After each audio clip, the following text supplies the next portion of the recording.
What's up, my fellow reviewers? I am Jay Reviews, and today we're going to talk about the Cecil and Invincible fight. I want to talk about this because it is very divided on how much people are on this side and how much people are on this side. So we're going to go dive deep and find out which side is actually right. Okay, first of all, Mark's superhero's name is Invincible, right?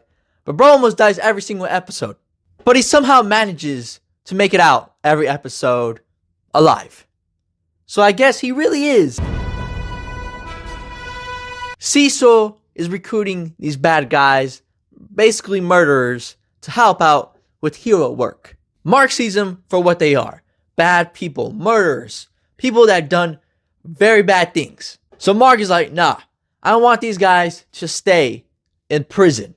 So here's where things get tricky. The bad guys save the superheroes from freaking dying. The superheroes got trapped. I mean, all of them got trapped. And the bad guys came in and saved the day. If they didn't show up, superheroes would have been dead. For sure. Which means Invincible wouldn't be so in. Mark crashes out on one of the bad guys because he's like, what the hell are you doing here? Who sent you? Why are you here? Get the hell out of my face. Bro wasted no time to squabble up. Kendrick reference? Woke up looking for the broccoli. Look, I know he's a bad guy in your eyes, but he freaking saved you. If anything, you should be kissing his toes, okay? Go down and kiss them toes. So Mark flies to Cecil. Obviously, Mark starts going off on Cecil, like, what is this? What the hell is this? What is going on? Cecil starts walking to the White Room. Mark is not noticing because he's crashing out on Cecil. He's not noticing that they're walking to the White Room. While they're walking, Cecil is trying to reason with him. They're going back and forth. They stop right at the door. And Mark says, I am not going anywhere until you put these guys in prison.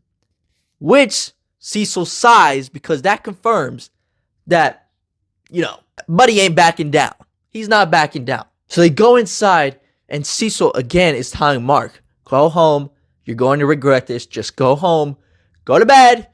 Go to Eve. Go on dates. Mark, of course, is still not listening, but he finally realizes where he is. He's in the White Room.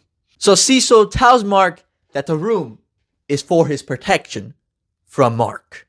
Cecil is very smart, man. He freaking knew Mark was going to crash out, and he slowly started walking to the White Room, knowing Mark wouldn't notice. So Mark punches a lot of the freaking robots and he kills all of them. What are they? Monster robots? Because they look like aliens, but then they're monsters.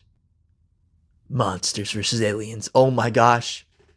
Is that a reference? Is that a reference? Tell me right now, is that a... So Mark's like, is this the best you can do? Are you not entertained, Cecil? And Cecil's like, you had to ask, kid. You had to ask. So that confirms he won't back down without a fight. Mark goes in to punch Cecil. Okay, full force, the full. Cecil is like, he gained aura from that clip. Okay, he's just, oh shoot, my bad. Stop shaking. You're shaking like a rubber doll. So when Cecil presses the button, Mark's head, it goes, ah! Cecil put a thing in Mark's ear.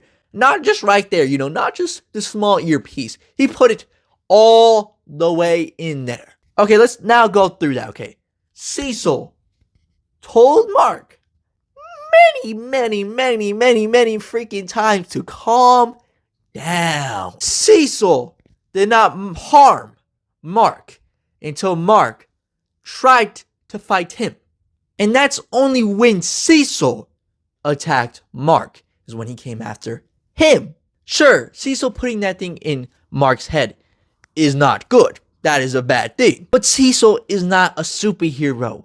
He is the guy that is willing to make the tough choices, the smart calls. Mark's father, Omni-Man, killed many freaking people on Earth. And you don't think that he's gonna look at Invincible, Omni-Man's son, and like, no, I'm gonna let him go. Maybe he's not gonna do anything, maybe not. No, he's going to make the smart decision and put that thing in his head. Now look, Mark is crashing out, right? And he's going after Cecil. So imagine if Cecil didn't put that thing in Mark's head. What would it be now? Cecil would be like freaking full of blood on the freaking floor. So Mark's head is all hurt. He's like, right? And he dips out and he goes finds the Guardians.